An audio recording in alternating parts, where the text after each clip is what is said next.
இல்லை முன்னேற வழி இல்லாமல் தடுமாறி கொண்டிருக்கலாம். எதை செய்தாலும் தோல்வி என்று சொல்லி அந்த எண்ணத்தில் நீங்கள் ஏங்கி கொண்டிருக்கலாம். நான் படிக்கிறேன், என்னுடைய சிந்தனையில் ஒன்றுமே நிற்க மாட்டேங்குதே, நான் என்ன செய்ய, படிக்கவா இல்லை விட்டுடலாமா, எக்ஸாம் எழுதியிருக்கிற எனக்கு பயமாக இருக்குது, அந்த சூழ்நிலையில் தடுமாறி கொண்டிருக்கிறீங்களா? ஸ்தோத்திரம். இல்லை ஏதோ ஒரு சூழ்நிலையில் நீங்கள் மாட்டி தவித்து கொண்டிருக்கிறீங்களா? ஸ்தோத்திரம். முன்னேற முடியாமல் இருக்கிறீங்களா? இல்லை வீடு கட்டியும் அடுத்த ஸ்டெப்புக்கு போக முடியலை, அந்த சூழ்நிலையில் இருக்கிறீங்களா? இல்லை வேலை செய்தும் ஒன்றுமே இல்லையே, நான் ஒன்றுமே காண முடியலையே, அப்படி ஏங்கி கொண்டிருக்கிறீங்களா? பயப்படாதீங்க. இதுதான் உங்களுக்கு எதிராளி. என்னது எதிராளி?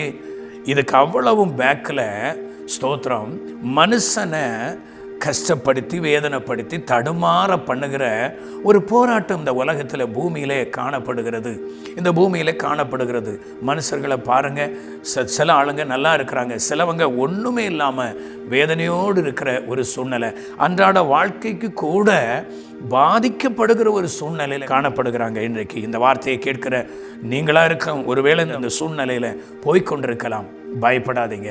அருமையான தேவ ஜனமே, நீ பயப்படாத. கர்த்தர் இன்றைக்கு ஒரு அற்புதத்தை உங்கள் வாழ்க்கையில் செய்ய அவர் வல்லமையுள்ள தேவனாய் இருக்கிறார்.